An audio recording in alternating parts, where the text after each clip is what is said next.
All right. whether it's morally okay for public policy to reflect their viewpoint. No, David Bahati, let him reply. You'd be certainly entitled to his opinion, and that's why we celebrate this democracy. But the point I make, the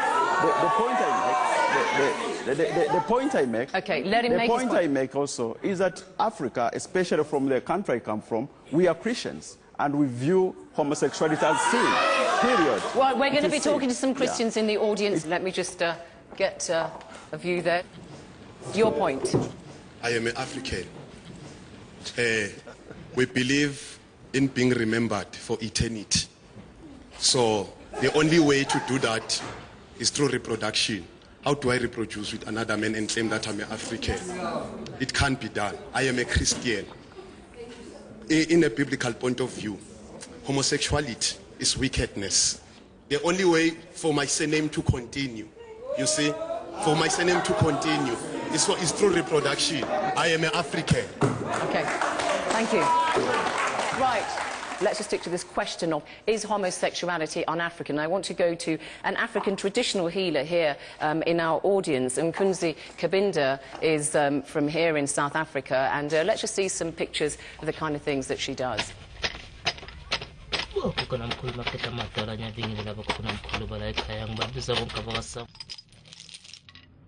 And using herbal remedies, Nkunzi uses ages-old medicine to treat patients all sorts of ailments that they're suffering from. She's also a lesbian, married to Joanna, and they have an adopted daughter who you can see there. Nkunzi. Yes, my dear. Do you see any contradiction between being an African traditional healer and also a married lesbian? I don't see any contradiction. For me, I am the child of the values. My ancestors, they accept me the way I am, and they allow me to have a wife. This is your wife, Yes, Joanna, next to you there. You've celebrated, is it 3 years you've been married now? Definitely. And Joanna.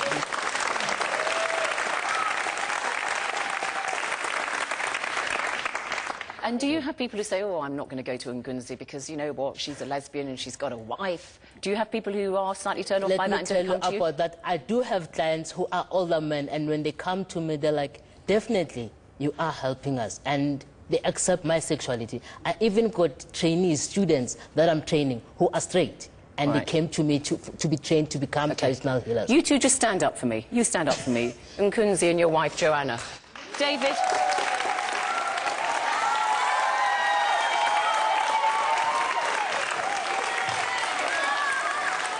Siddiqa.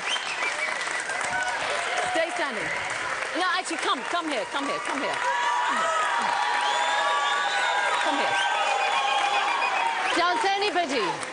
Does anybody have a problem? Does anybody have a problem with these two ladies? Siddiqa, you have a problem. You have a problem. David Bahati, you have a problem with two ladies like this. You would have a problem. Well, I'm actually uncomfortable proceeding forward. Yeah, uncomfortable. Okay, but they have adopted a child presumably who was in a home. She was suffering. Basically, when we found the child, she was definitely not in a good state. So there you are. You've got a gay couple here who are actually helping a child that was abandoned for whatever reason. So they are helping the family values which you say you adhere to. We do recognize that there are countries which recognize homosexuality as a human right. And in South Africa, certainly we do that. But this is something that we shall not allow in our country. All right, and we should be respected. Sit down, ladies. That. Thank you very much, ladies. Okay. I have to say, though, Nkunzi and Joanna, a fellow South African here, Chief Luvaivai, he is chief of the Venda people. What's your view? You describe yourself also as a traditional South African. What about homosexuality? In your view, is it African or is it un-African? In actual fact, you must remember that a culture is dynamic. It changes and it moves with time. But, however, there are some things that we cannot change them when it comes to the culture, more especially the value and the morals. We must look at the end results of this action that was happening here. What is going to inform our young children? Are we going to have a sustainability population? Let them slap you. We as traditional leaders look after the customs and the value of our African people. We cannot allow that. You cannot allow same-sex... You don't like same-sex relationships. What do you call your traditional family values here, then? Polygamy, for instance, is something which is very common in African tribal society. You're saying that that's okay? A man can have 3, 4, 5 wives? Is that okay? Polygamy, it is okay. Is okay? Yes. How many wives do you have? How many wives do you have? I've got 1 wife married officially now, and I'm still having 2 to marry. So you are a defender of polygamy because you think it's traditional African culture and you think it's right. And how many children do you have? How many children do you have? I've got 4 children. 4 children, okay. So imagine if I was promoting what 4 official children? Yeah, official. How many unofficial? I don't have an official. I don't have an official. What I would like to elaborate is that, what about if, during my time, if I came across with this situation, it means that I will be not having the kids. And then what is going to be a continuity of my chieftainship? Because there will be nobody called to take over. So you're agreeing with David Bahati here? Yes. Okay, all right. I want to go to... Yeah, David, briefly, and you then want to go to the audience some more. If I can make one point. You've talked about adopting children, but we have a number of children in Uganda who have been traumatized by the fact that they've been adopted by gay couples, and they are traumatized. They are traumatized by being forced to call a man mom or a woman dad. We are looking at them and they are traumatized. You wanted to come here and I want to go to the audience. Yeah, I wanted to make a small point. I think it might surprise many homophobes to know that gay people can actually procreate. Yes. So this argument... Yeah, but he just said he doesn't like the idea of 2 same-sex people having a child. Yeah, but then they need to pick their argument. Do they actually just don't like gay people full stop for no reason? We'll develop that. Or is it because of the false belief that gay people can't actually have kids or be good parents? The theme I want to ask you, because you are from South Africa, you are a practicing Muslim. What was your feeling when you heard Sadiqa speak about her Muslim African attitudes towards homosexuality?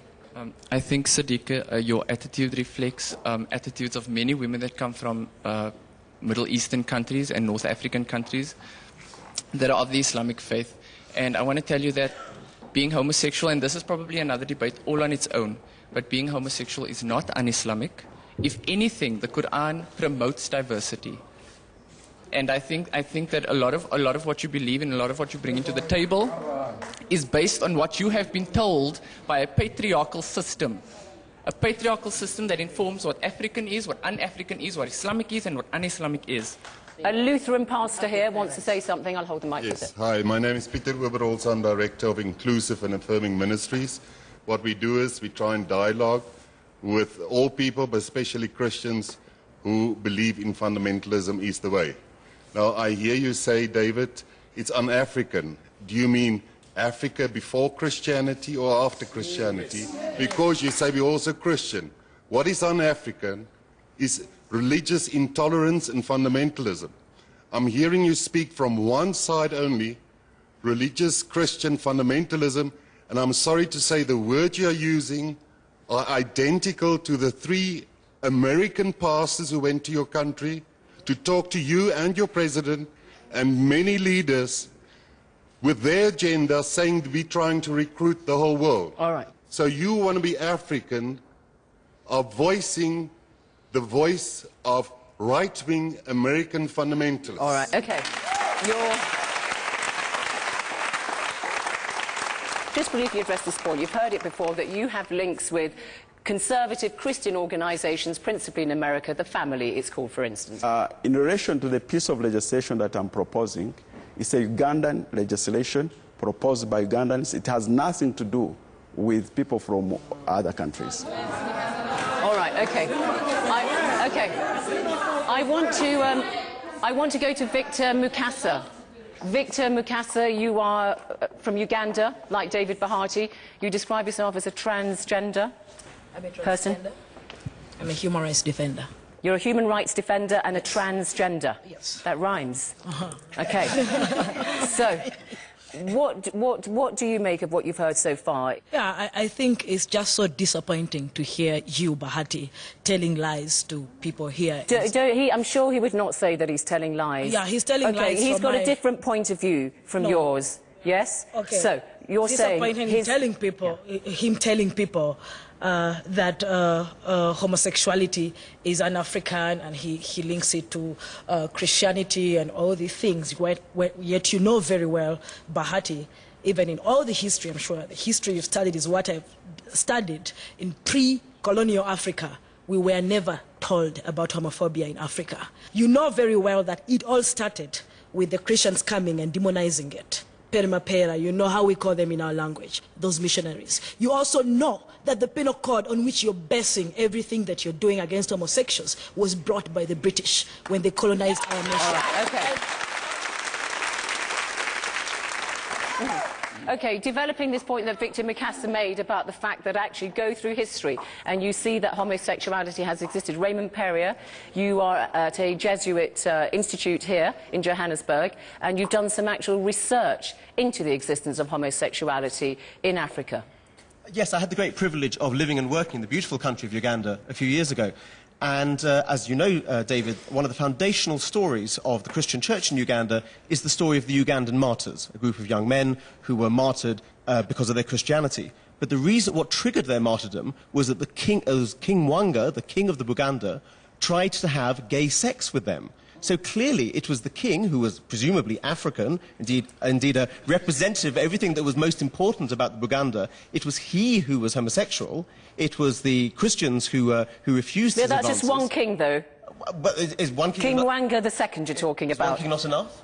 Well, I mean, it's not enough perhaps to base the whole, you know, history, others, perhaps other examples from Africa. But it certainly challenges the idea that it was Europeans who brought in homosexuality. What it seems to suggest is that it was Europeans who brought in homophobia. So you're saying that this is something that is very Zainab, I just wanted to inform him that actually we have history before that happened, the king, and we know that this was brought by the Arab traders. Okay, it goes beyond that, yeah. It goes beyond what you know. The Arabs would not say that they condone homosexuality either. When I said Arab traders, I meant Western traders. I'm Prince Cyprian Mngangeni from Congress of Traditional Leaders in Southern Hemisphere. We as the traditional, we do not support it. It's not African, homosexual, because God made men and women, never made men and women. So we do not support it. South Africa is the last country to be liberated, but it's the first country to promulgate this act. And it doesn't represent your view, then, the fact that it's enshrined in the Constitution? As the traditional leaders, we didn't support this thing. Even the survey was being conducted in this country. 98% never supported the same-sex marriages. But our government made a big mistake. Yeah, our government made a big mistake to promulgate an act. So we, as the traditional leaders, were still saying government must call a referendum to nullify this thing, because it's inhumane. It's against the law, it's against the code, where the Christians are the non-Christians. We do not support same-sex marriage. Okay. All right. Okay, well, let's now just look at why, not whether it's African or un-African, but why do you think homosexual rights should be supported? Paula. I don't see it as homosexual rights, gay rights. I see it as equal rights. At the end of the day, people have people have different inclinations, and people should be allowed to express themselves in whatever way comes naturally to them. I think homophobia is a choice. I don't think it's a natural phenomenon. If children in Uganda are traumatized because they've been adopted by gay parents, it's because an environment has been created based on various systems, Christianity, African culture, whatever you want to call it, that makes them feel traumatized. We could also choose to create a culture that makes them feel accepted, that makes, that is based on tolerance. And I think that's really the sort of African culture we aspire to. Let's see what Festus Mohai says here, because as a former president...